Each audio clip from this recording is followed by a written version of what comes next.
So magandang umaga sa inyong lahat at nandito po tayo sa Barangay Tinigbasan diri sa may Sikyo Tinigbasan at tignan po natin kung anong nangyari sa anong kalagayan na ngayon sa ating lugar at nandito po tayo at nagsumabaybay kung may mga damage ba. Tara, samahan niyo ako. Manood lang kayo. O ayan mga kabayan, nandito po tayo sa gilid ng dagat at mamaya lang titignan natin kung anong nangyari ng mga bahay doon kasi kawawa na kasi yung bahay. Nakita na natin na lumulutang lang yung mga bahay at isig alisan na yung nakatira dyan, kaya pupuntahan natin doon. Halika kayo.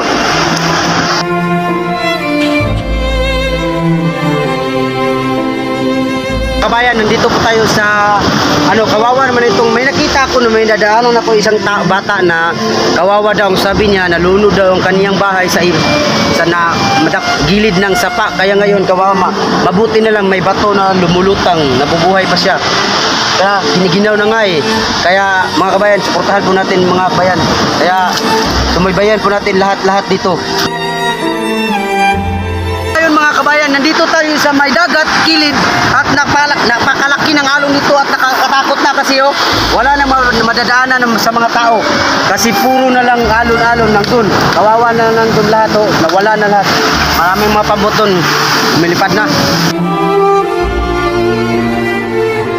Ayan mga kabayan, nakita nyo naman siguro, hindi naman siguro kayo bulag na nakikita nyo naman kung anong nangyari sa Barangay Tinigbasan. Sa Sabang po ito, sa Sabang, hindi pa namin naipakita sa inyo doon sa baryo ng Barangay Tinigbasan. Kaya tara, tignan nyo yung mga pambot nandun na. Kaya susundan nyo kami para tignan nyo lahat kung anong nangyayari na dito. Mga kabayan, nandito po tayo sa may puno ng kahoy kasi ang lalim na nagtubig dito sa mga bahay. Tignan nyo po dito sa mga bahay namin. Ayan, lumulutang na po yan. Punong-puno po na yan ang ilog na nakikita po yan. Hanggang nakahawak na po yan dito. Tignan nyo po dito paano po ako bumababa dito. Kasi nakapahaba ng tubig. Dahil mga kabayan, mga kabayan. Dito mga kabayan, naabot na tayo mga kabayan. Atras mga kabayan. Tignan nyo naman ang nangyari, lumulutang yung bahay. Tignan nyo naman kanilang upuan dito mga kabayan. Ay, sobrang talagang nakalalim na talaga yung kanilang kusina.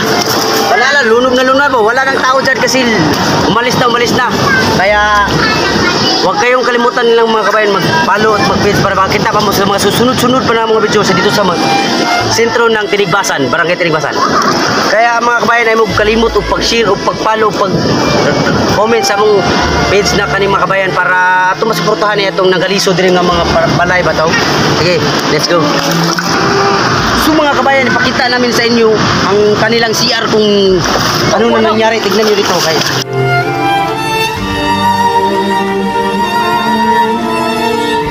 Puno ng mga kahoy kabayan. Ano yan? Sana kayo mag-CR? Dito na lang sa malaking dagat. Kaya follow me at follow my page. So karon mga kabayan, yata diri unya isa ka baruto diri nga wala na kuan sa tagiya.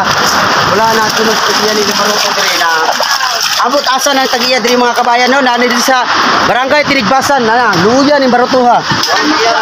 Sus, wala gyud ni mana kabayan kay tungod ang tagiya ni naglibog nagdumagan sa ilang bakwitan, hakot silang gamit tanawa ni ilang mga ilang abaka, mahal para mga abaka.